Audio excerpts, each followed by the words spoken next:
The year was 2347, and humanity had finally made it to the stars. But they were late to the party by about 50 years, and they had almost no money to show for their efforts when the human flagship called the Resolute Dawn came out of hyperspace near Concord Station. Every alien species watching felt a mix of confusion and amusement at what they were seeing on their screens. The ship looked like someone had taken a broken mining hauler, welded random pieces of metal to its hull, and called it a warship captain. Elena Vasquez stood on the bridge of her vessel and watched through the main viewport as dozens of beautiful alien ships glided past them like silver birds. Made of light and crystal, the Valkyrie cruisers looked like they were carved from pure diamond, and the Dominion battleships were so perfectly designed that they seemed to flow through space like water. Then there was the Resolute Dawn with its mismatched armor plates, its exposed wiring, and its engines that made a strange humming noise that the engineering team had never been able to fix. Chief Engineer Kofi Mensah walked up beside his captain and tapped on his cracked datapad that he had repaired with electrical tape at least 12 times in the past month. The docking authority is asking if we need emergency assistance, he said, with a small smile on his face. They think we are a damaged vessel requesting rescue. Vasquez let out a long breath and shook her head slowly. Tell them we are the official diplomatic vessel of the United Earth government, and we are here for the summit. There was a long pause on the communication channel before the docking authority responded with directions to a berth at the far end of the station, as far away from the important ships as possible. Lieutenant James Chun looked up from his tactical console, where he had been monitoring the alien vessels around them. Captain, I am detecting a lot of active scans from the other ships, he reported. They are analyzing our hull, our weapons, our engines, everything. Let them look, Vasquez replied as she straightened her uniform. We have nothing to hide, because we have nothing worth hiding.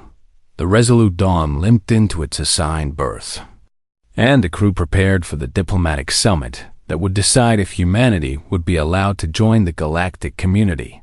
The Concord Station was massive beyond anything humans had ever built, and the delegation from Earth walked through corridors made of materials they could not even identify. Ambassador Sarah Webb led the group with Captain Vasquez at her side, and they entered the Grand Assembly Hall, where representatives from over 40 species had gathered. The hall fell silent when the humans walked in, and then a soft sound began to spread through the chamber. It was laughter. Some species clicked their mandibles in amusement, while others made whistling sounds that their translation devices converted into chuckles and giggles.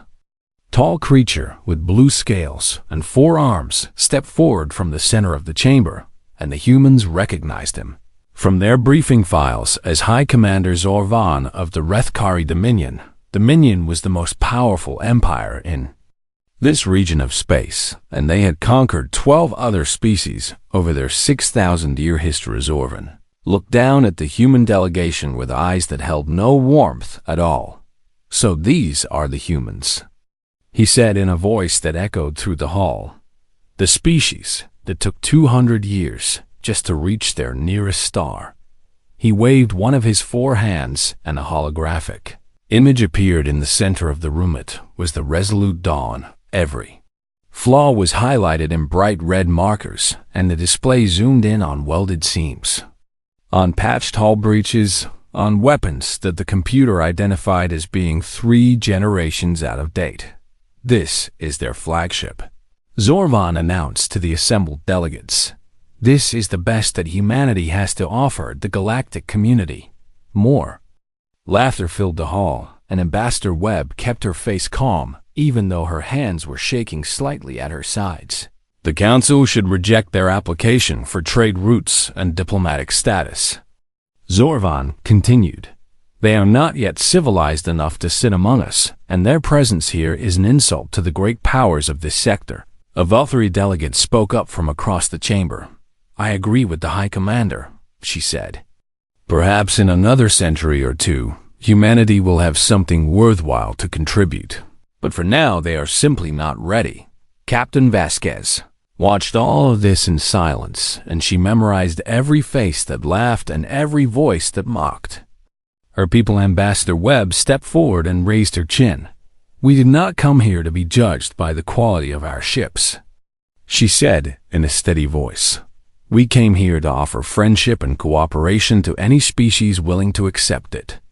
Zorvan made a sound that might have been a snort of contempt.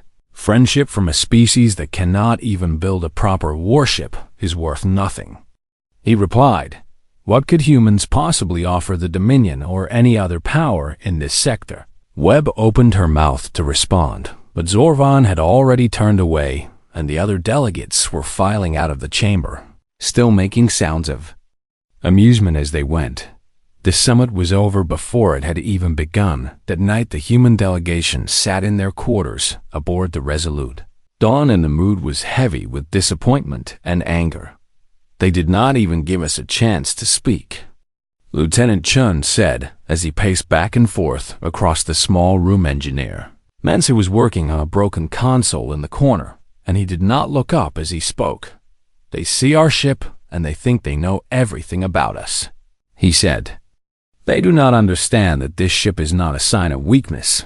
Captain Vasquez stood by the viewport and looked out at the gleaming alien vessels docked nearby. "What do you mean?" she asked. Mensa finally looked up, and there was something in his eyes that was hard to read. "Every piece of this ship was built by human hands," he said. "Every repair, every modification, every improvised system was created by people who refused to give up when things got hard." He set down his tools and walked over to join the captain at the viewport. "Those pretty ships out there were built by machines in perfect factories," he continued. "The crews who fly them have never had to fix anything with tape and wire and pure stubbornness." Vasquez thought about his words for a long moment. "You think that makes us stronger?" she said. "I think it makes us different," Mensa replied. "I think someday these aliens are going to learn that different can be very dangerous." Ambassador Webb joined them at the viewport, and her earlier frustration had faded into something that looked almost like determination. "We will return home, and we will keep building," she said.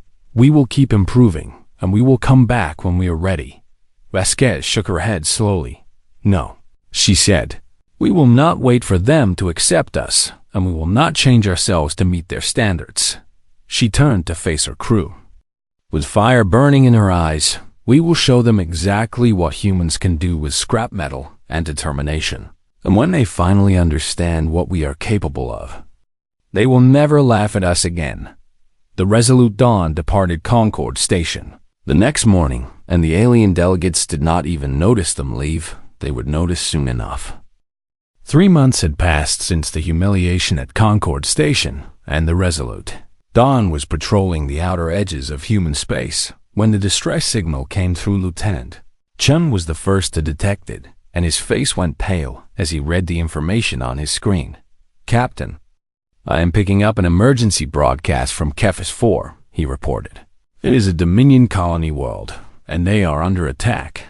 Captain Vasquez walked over to his station and looked at the data for herself.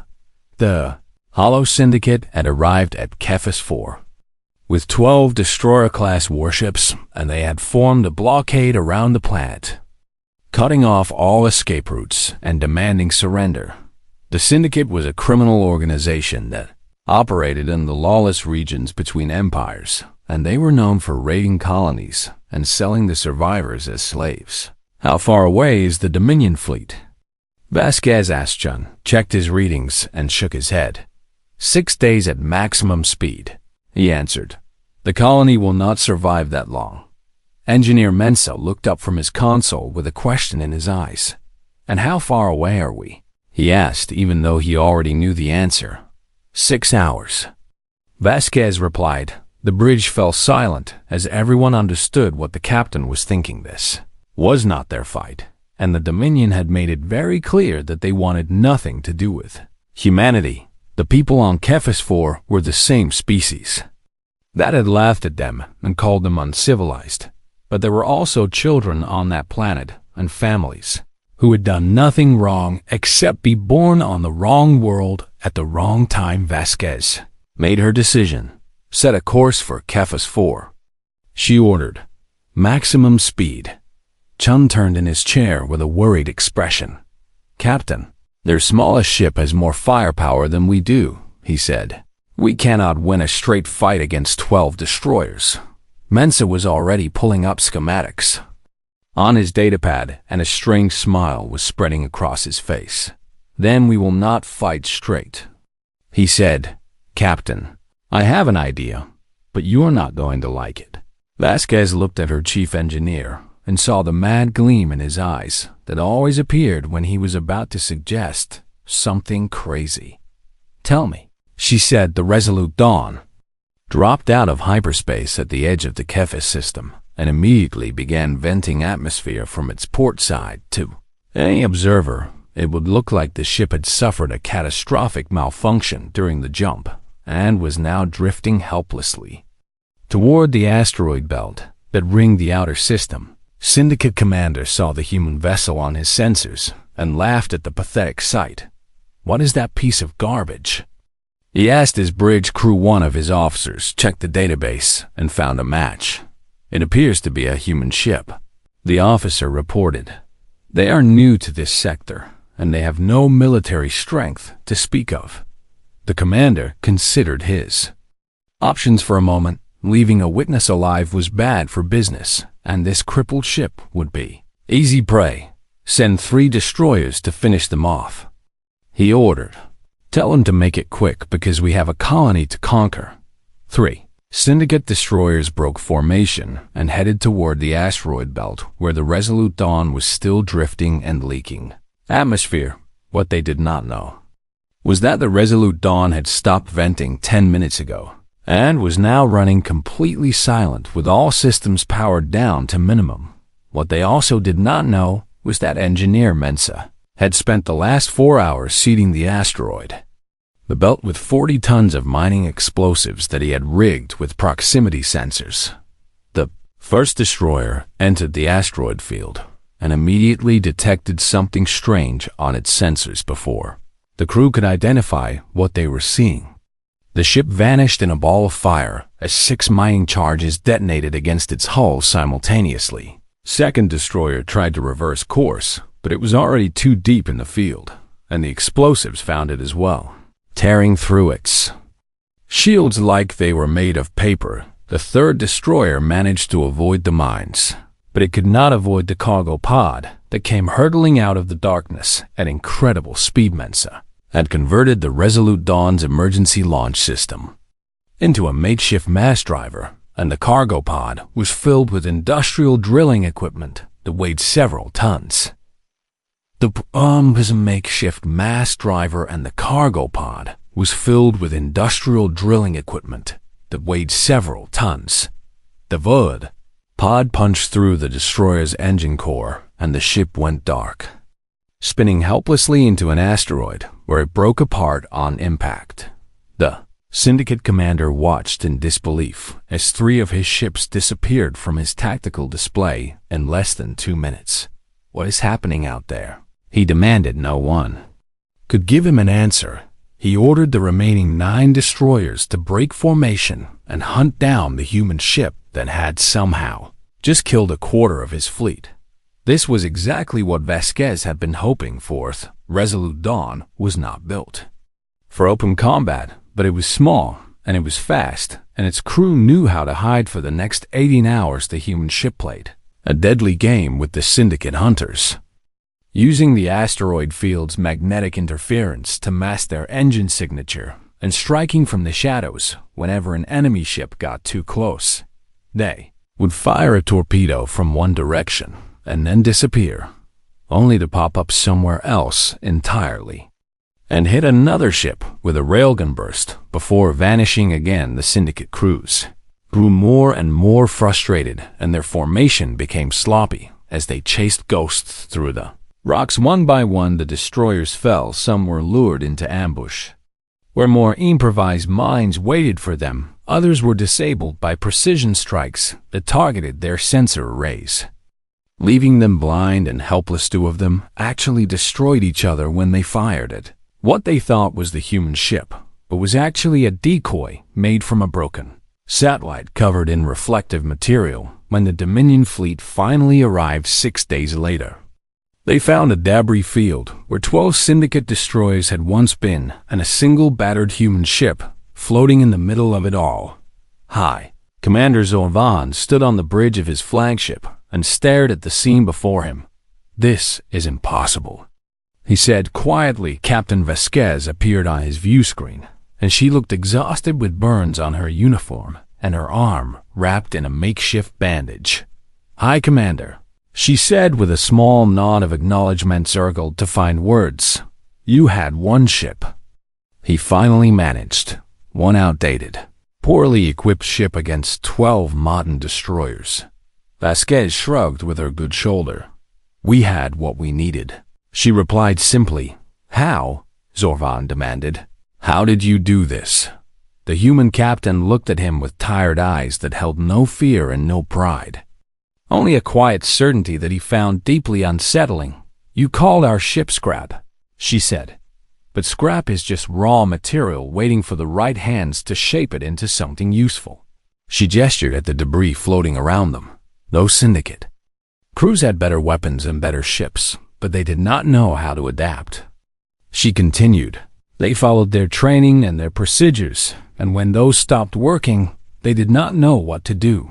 Mensa appeared beside her on the screen with grease on his face and a grin that seemed entirely inappropriate for someone who had just survived 18 hours of combat. "We have been adapting since before we learned to walk upright," the engineer added. "It is what humans do." Zorvan ended the transmission without another word and stood in silence for a long time. His officers waited for orders, but he had none to give. For the first time in his very long life, the High Commander of the Dominion felt something that he had not experienced since he was a young soldier in his first battle. He felt uncertain, and somewhere in the back of his mind, a small voice whispered that perhaps the Dominion had made a terrible mistake when they laughed at the humans and their junk ship. Perhaps they had created an enemy that they did not yet understand. Perhaps they should have been afraid from the very beginning. News of what happened at Kefis 4 spread through the galaxy faster than any ship could travel. Every species that had access to the communication networks heard the story of the human vessel that had destroyed 12 Syndicate destroyers with nothing but mining equipment and stubbornness. The aliens who had laughed at the Resolute Dawn at Concord Station were no longer laughing. The Dominion Intelligence Division opened a new file in their database, and they needed to give it a classification. Code one of the analysts suggested JF007 as a dark joke that referenced the human ship's appearance and the impossible nature of its victory. JF stood for Junk Fleet. The first zero meant zero conventional weapons used in the expected way. The second zero meant zero predictable tactics employed, and 7 was supposed to represent the 7 ships that the analyst believed the humans had actually destroyed, since surely the reports of 12 kills had to be exaggerated. The code stuck even after they confirmed that yes, one human ship had really killed 12 enemy vessels, and then humanity did it again and again and again. Over the next year, human ships achieved 6 more impossible victories against superior forces, and each one added to the legend of JF007 on Thesser Prime. A human frigate called the Iron Persistence was cornered by a Syndicate raiding party near one of the planet's moons. The frigate should have been destroyed in minutes, but instead, the human crew did something that no one had ever considered possible. They used their remaining missiles to destabilize the moon's orbit and created a debris storm that tore through the Syndicate formation like 1,000 invisible knives.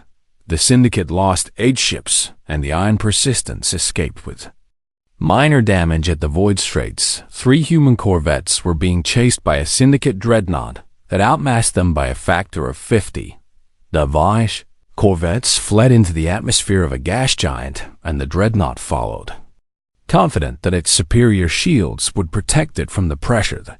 Humans had been seeding that particular gas giant with explosive compounds for weeks, and when the dreadnought was deep enough, they ignited the hydrogen layer around it. The explosion was visible from 3 star systems away, near the Cradle Nebula. A single human scout ship with only 12 crew members encountered a Syndicate battlecruiser that was preparing to raid a civilian transport convoy the scout ship should have run, but instead, it did something that the Syndicate crew found completely insane. It rammed a cargo container full of industrial adhesive directly into the battlecruiser's primary sensor array. The sticky compound spread across the sensors and blinded the massive warship completely before the crew could figure out what had happened. The 12 humans had docked with their ship using magnetic clamps and cut their way inside through a maintenance hatch. The boarding action lasted 40 minutes, and when it was over, the humans had captured the battlecruiser and its crew of 300. The Velthari ambassador sent a report to the Galactic Council after reviewing all of these incidents. They fight like cornered animals. She wrote, "No, that is not accurate, because animals eventually give up when they realize they cannot win." She paused and considered her words carefully before continuing. "They fight like cornered animals that have studied engineering and refuse to accept the concept of impossible odds." High Commander Zorvan read every report and watched every piece of footage that his intelligence officers could find. He commissioned a study to understand how humanity was achieving these victories, and the results kept him awake for 3 full sleep cycles. Human ships are not vessels in the traditional sense. The report concluded, they are platforms for improvisation. The analysts had discovered something that terrified them. Every human crew member, regardless of their official position, was trained in basic engineering and emergency repair. Every human ship carried modular equipment that could be reconfigured for dozens of different purposes. And every human commander was taught to see opportunities where other species saw only obstacles. They do not build warships. The report continued. They build potential, and then they shape that potential into whatever weapon they need at the moment. The Dominion High Council held an emergency meeting to discuss the human threat, and opinions were divided. Some counselors wanted to crush humanity immediately before they became too strong to defeat. Others argued that the humans had done nothing wrong and had in fact saved Dominion citizens. At Cephas 4, Zorvan listened to both sides and said nothing until everyone else had finished speaking. "We made a mistake," he finally admitted. "We judged humanity by the appearance of their ships, and we assumed that their primitive technology meant they were primitive themselves." He pulled up a holographic display showing all 7 JF-007 incidents. "Look at what they have accomplished with nothing," he said. "Imagine what they could accomplish if we gave them resources and support." One of the counselors leaned forward with concern in his eyes. "Are you suggesting we help them?" Yes, Gedgervan shook his head slowly. "I am suggesting that we either destroy them completely or we make them our allies, because there is no middle ground with a species like this." He zoomed in on an image of the Resolute Dawn, battered and scarred, but still flying. "If we try to contain them or limit them or control them, they will find a way around our restrictions." He continued, "They will adapt and improve, and eventually they will come for us with weapons we cannot imagine, made from materials we threw away." The council debated for hours, but in the end they could not reach a decision. Some members left believing that humanity was a problem that would solve itself. Others left believing that the humans were a resource to be exploited, left believing that a war was coming and that the Dominion needed to strike first before it was too late. Meanwhile, Captain Vasquez received a promotion to Admiral and was given command of humanity's entire defensive fleet. It was not much to command, since Earth only had about 200 ships of various sizes, and most of them were converted civilian vessels. But Vasquez did not see 200 inadequate warships. She saw 200 platforms of unlimited potential, crewed by engineers who could turn anything into a weapon. She began to plan and to build and to prepare for the day when the pinnace. Dominion would stop debating and start attacking. That day was coming sooner than anyone expected. In the depths of Dominion space, High Commander Zorvan was assembling the largest military force in the history of his empire. 400 capital ships, 2,000 support vessels, and the throne of eternity itself would descend upon Earth and burn humanity out of existence. Humans had shown the galaxy what they could do with 16 ships and mining equipment. Zorvan intended to make sure they never got the chance to show anything more. He did not understand that humanity had been preparing for exactly this moment. Since the day they left Concord Station in disgrace, he did not understand that every insult and every laugh had only made them more determined, and he certainly did not understand that the species he planned to exterminate had turned their entire solar system into the largest JF-007 trap ever constructed. Dominion was about to learn a lesson that would echo through galactic history for 10,000 years. Never mock a human to their face unless you are prepared for them to prove you wrong in the most spectacular way possible. The Dominion had ruled the local cluster for 6,000 years, and in all that time they had never lost a war. They had conquered 12 species and absorbed their technology and their resources into the greatest empire the galaxy had ever seen. High Commander Zorvan stood on the bridge of the Throne of Eternity and looked out at the fleet he had assembled. 400 capital ships stretched across the void in perfect formation with their crystalline hulls gleaming under the light of distant stars. Behind them came 2,000 support vessels carrying supplies and ammunition and repair equipment for a campaign that Zorvan expected to last no more than a few days. And at the center of it all was the Throne of Eternity itself. A mobile fortress the size of a small moon that had never been defeated in battle. This was the most powerful military force ever assembled in Dominion history, and it had one purpose: the complete and total destruction of humanity. Zorvan had made his arguments to the High Council, and they had finally agreed that the humans were too dangerous to be allowed to grow stronger. The JF-007 incidents had proven that this strange species could accomplish impossible things with limited resources. What would they be capable of in another decade or another century? The Dominion could not afford to find out. All ships report ready for jump. The navigation officer announced it. Zorvan nodded and gave the order that would change galactic history forever. Take us to the Sol system. The fleet vanished into hyperspace in a cascade of light that was visible across 3 sectors when they emerged. On the other side, they expected to find a panicked defense force scrambling to protect their homeworld. Instead, they found 16 ships waiting for them in a loose formation. Near the outer edge of the system, Zorvan stared at the tactical display and counted the contacts again to make sure he was seeing correctly. 16. Humans had sent 16 ships to face an armada of over 2,001. Of his officers let out a sound that might have been a laugh. Is this their entire fleet? The officer asked with amusement in his voice. Vaughn did not share his officer's confidence because he had studied the JF-007 reports carefully, and he knew that numbers meant nothing to humans. Still, this seemed like an absurd response to an overwhelming invasion force. He opened a communication channel to the lead human ship and was not surprised to see Admiral Vasquez appear on his screen. She looked older than she had at Kefis 4, but her eyes held the same quiet certainty that had unsettled him.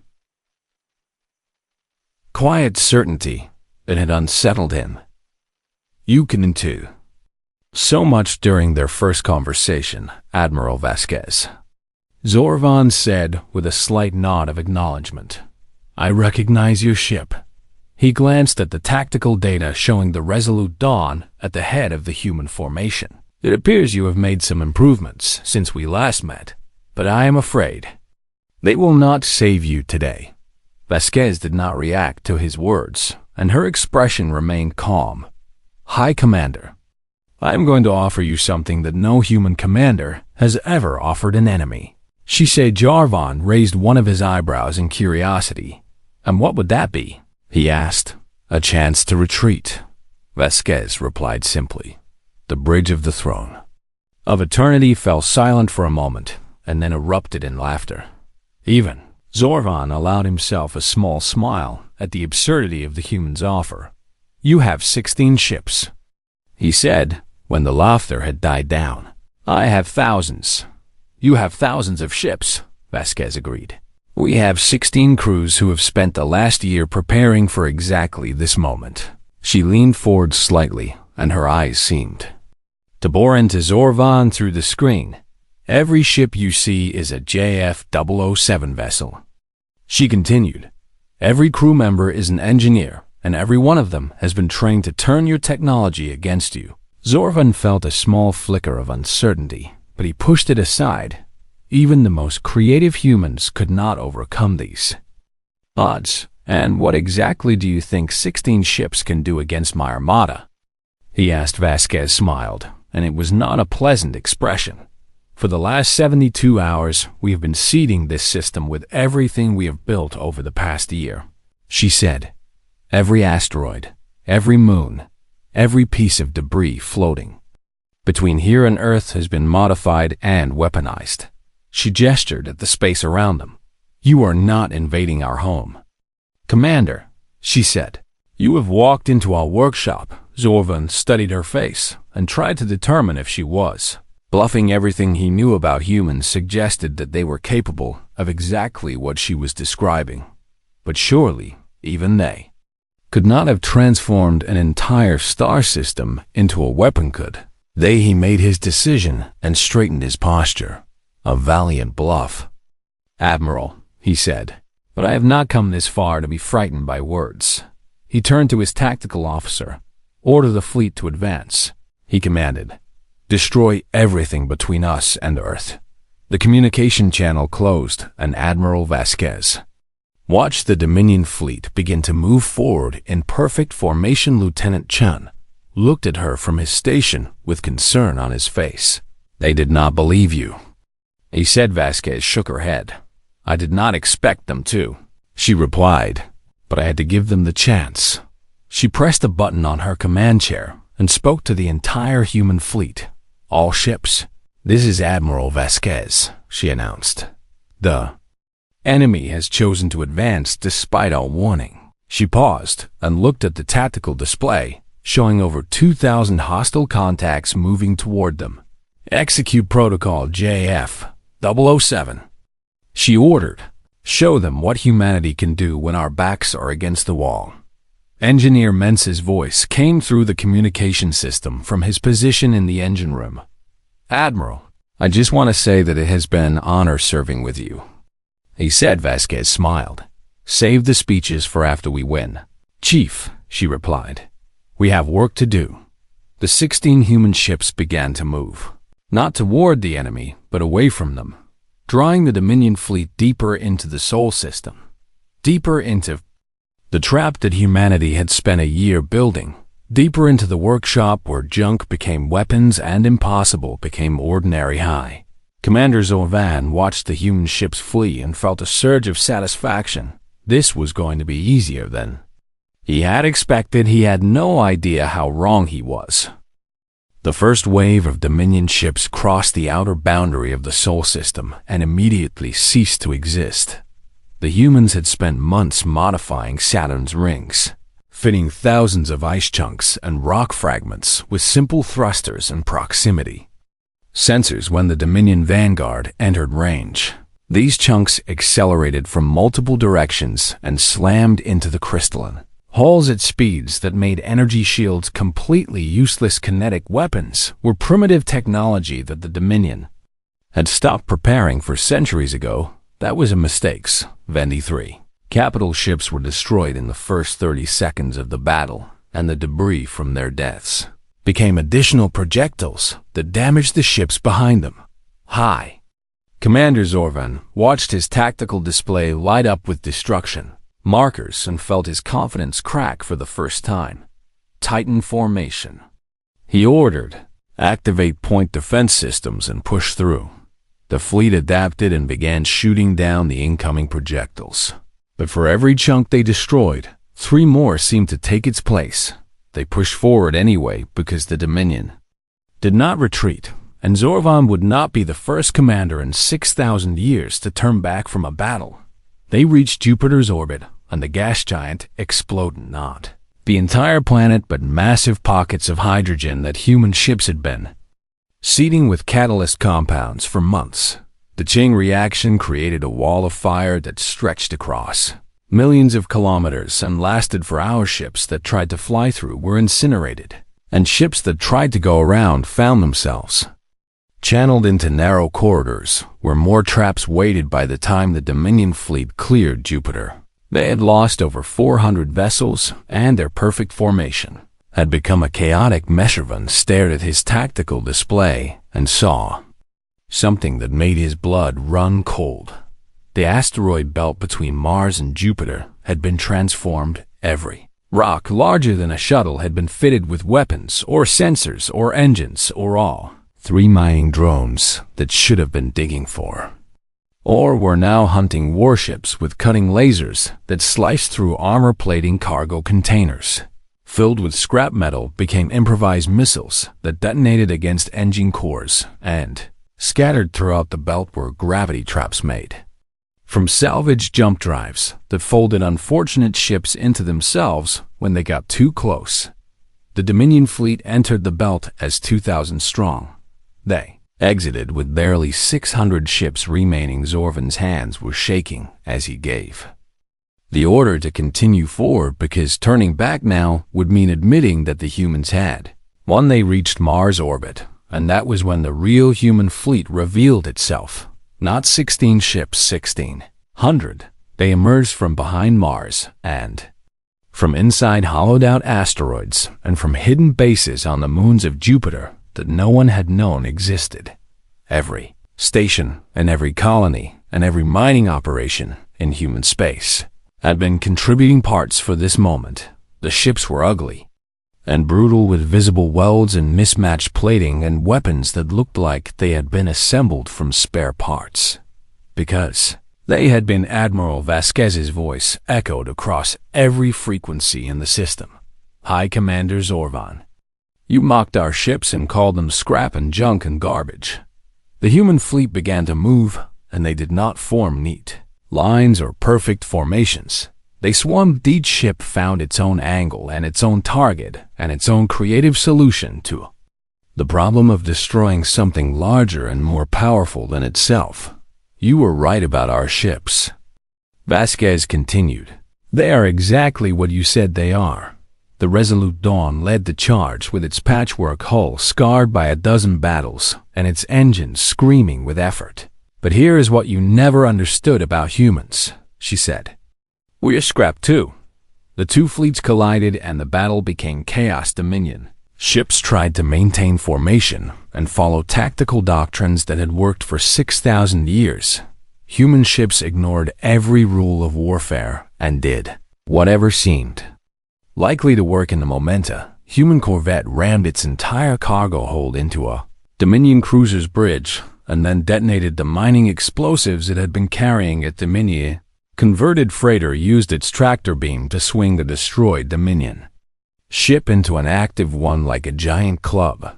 Scout ship flew directly into a capital ship's hangar bay and released every drone it had on board with orders to destroy anything they could find. "Our planet tried to kill us for millions of years," Vasquez said as she watched her people fight with everything they had. "Ice ages and plagues and asteroids and our own stupidity." The Throne of Eternity finally entered weapons range, and its massive guns began firing at the human ships. But something was wrong with its targeting systems. A virus had been planted in the fortress's computers 2 years earlier, delivered by a maintenance drone that a human engineer had accidentally left behind during a diplomatic meeting. The virus had been dormant until now, and it spread through the throne systems like wildfire, corrupting targeting data and shutting down weapons and opening airlocks throughout the massive vessel. "We fought each other for resources and ideology, and sometimes for no reason at all," Vasquez continued. We survived everything our world could throw at us, and we survived everything we threw at ourselves. Zorvan watched in horror as his flagship went dark around him and human boarding parties began cutting their way through the hull. And you thought we would break because you have bigger ships and better weapons, Vasquez said with something that might have been sadness in her voice. The battle lasted 6 hours. When it was over, the Dominion Armada no longer existed. Throne of Eternity drifted dead in space with its systems completely offline and its corridors filled with human soldiers who had taken the fortress room by room. Zorvan was found in his command chair, still staring at tactical displays that showed nothing but human vessels and Dominion debris. Admiral Vasquez walked onto his bridge with her uniform torn and her face covered in dust and blood that might have been hers or might have belonged to someone else. "What are you?" Zorvan whispered when he saw Hirsch. She considered his question for a long moment. "We are the species that looked at the void and said not today," she answered. "We are the species that built rockets from dreams and spite." She walked closer until she was standing directly in front of him. "We are the species that turned your Armada into JF-007. Just another impossible victory from the junk fleet that never should have won."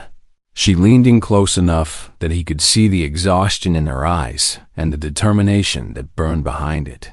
"And we are just getting started." 6 months later, humanity was officially recognized by the Galactic Council as a major power. The Dominion signed a non-aggression treaty, and the Hollow Syndicate dissolved completely when its leaders fled to the far edges of the galaxy rather than face human justice. And throughout known space, a new phrase entered the common vocabulary. JF-007 meant the moment when an enemy realized that underestimating humanity had been a fatal mistake. The Resolute Dawn received a complete refit with new armor and new weapons and technology that would have seemed like magic to the crew that had first flown her. Admiral Vasquez ordered the original hull plating preserved with all its weld marks and scorch lines and battle scars. "It is a reminder," she explained to the Velthari ambassador who attended the ceremony. "A reminder that we got here not despite being scrap, but because of it." She ran her hand along a patch of battered metal that had once been a mining hauler's cargo door. "This is what humanity is," she said. "Broken things that refuse to stay broken, and junk that learns to fight, and scrap that reaches for the stars." The ambassador looked at her with an expression that mixed fear and respect in equal measure. "You terrify us, Admiral," she admitted. Vasquez smiled, and it was the smile of someone who had earned every scar on her ship and every victory in her record. "Good," she replied. "That means you are paying attention." She turned back to look at her ship, the ugly, beautiful vessel that had started a revolution. Because the next species that laughs at humanity is going to learn the same lesson the Dominion did. Her smile faded into something harder and more dangerous. "And I promise you, it will be the last lesson they ever learn." The Resolute Dawn's engines hummed to life, and the ship that had once been mocked as garbage rose into the stars like a phoenix. Made of spite and determination, humanity had arrived, and the galaxy would never be the same.